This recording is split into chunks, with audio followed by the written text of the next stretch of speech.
stacking this cake. I have 4 6-inch layers that I'm going to put buttercream on. I was having issues with my turntable. Apparently you can lock them. I didn't know that.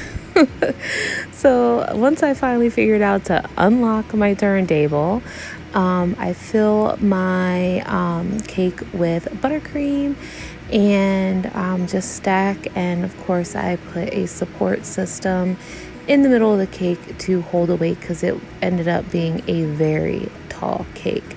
I'm putting 2 bubble tea straws down here in the center. I think that's all I really needed. I feel I sometimes think they get a little crazy with it. And then I put a 4-inch cake round in the center and then covered it with buttercream and stacked my cake on up.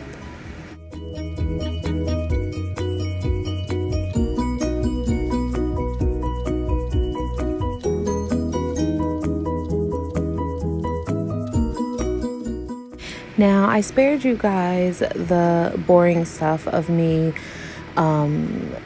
covering the cake in fondant and all that fun stuff. So what I'm doing now is I'm taking some black food coloring gel and I'm adding my vodka to it. It's a very high alcohol proof vodka, and I am coloring, or painting you should say, the cake.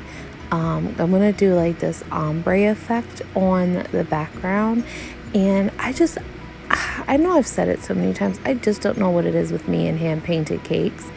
Like, I like colored fondant cakes and backgrounds and stuff like that, but I think it's just like the personalization and the things you can do. I mean, you can do the same thing with buttercream. I'm just not a buttercream person, so I'm just going through the colors. So here I'm doing a lighter blue, and I'm going to work up from the black to the blue to the purple and then to the pink on top.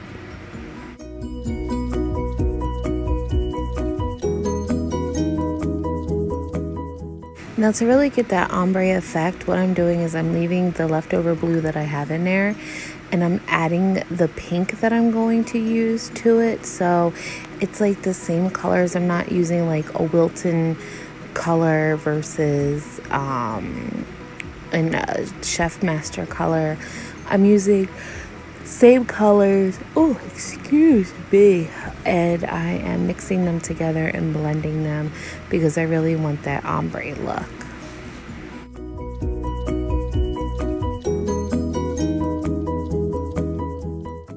Alright, now I'm moving on to the pink. I make sure my bowl was cleaned out, my brush was washed in between, except for the two, the blue and the purple colors.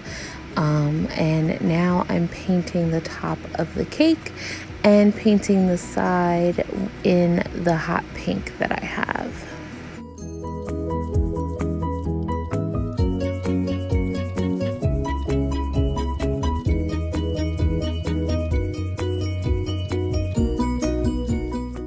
Okay, so now what I'm doing here is I'm done painting everything, and now I'm literally just taking a bowl of vodka. There's no food coloring, there's nothing in it, and in between the layers that I want to like kind of fuse together, I'm taking my brush and I'm just taking that vodka and just spinning it around, not lifting my brush, and getting a nice smooth dragging, getting a really nice ombre with the colors.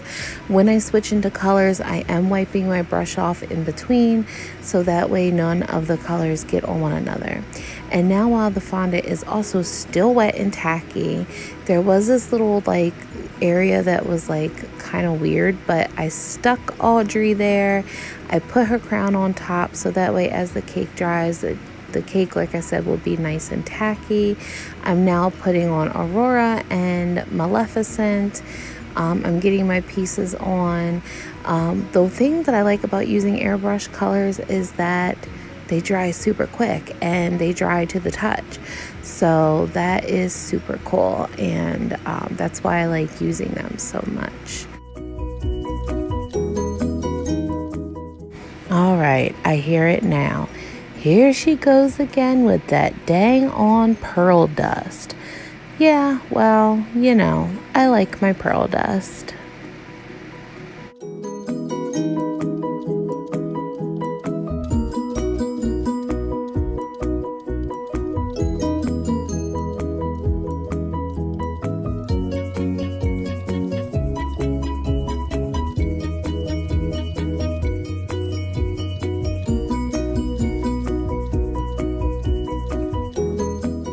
One of my little favorite tricks is when I'm done on painting or pearl dusting or anything, I always take a little bit of vodka like I'm doing here. I put it on a paper towel and I use that to clean my board. I really feel like it cleans it really nice. It gets any food coloring off. It gets all the luster dust off or pearl dust. It gets icing off and makes your board nice and pretty. So as you see here, I rolled out some pink fondant and I'm using my little flower plunger to place some flowers on the Aurora / Sleeping Beauty side because that was her mom. So I am just putting some on there. I'm going to put some dragees, some sugar pearls in the middle of the flowers. So I'm just using that. If you ever have like any little blemishes or anything and you're going to put stuff on there, these are great cover-ups. I did have some blemishes because I had a bit of a hard time. I've never rolled a piece of fondant that big before in my life, so I did have some blemishes. And I decided what I did was I took the little bit of purple that I had and I took some black and I made this really cool color, and I'm using my ivy plungers and I'm gonna like put these on some vines going up on Maleficent's side. I thought that would be like really cool and creepy and spooky and maleficently.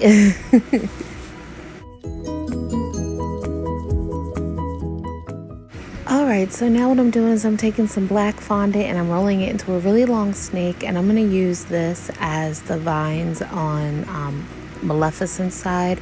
I did notice that in the Disney Descendants 3 logo that the tail that kind of wraps around the apple had like little like spiny bits on it. So that's kind of what I'm going to recreate with the black, but it's going to be like on Maleficent's side.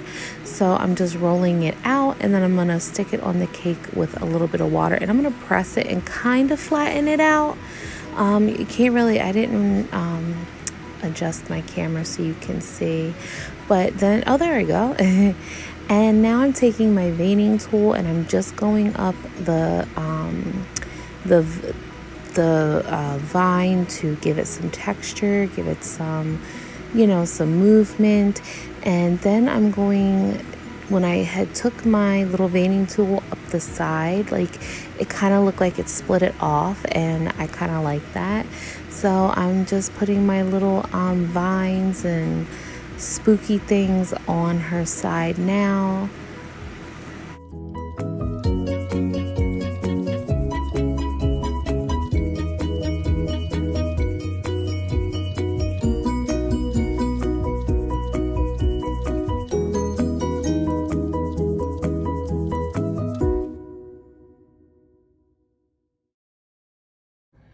Alright guys, here is the final product. The cake is finally done. She is on her way over. I started cleaning up. Here is Maleficent's side. I wanted to do the staff, but I just didn't have time, so I went with that. And here's Aurora's side. I should put some stars on there, but I ain't got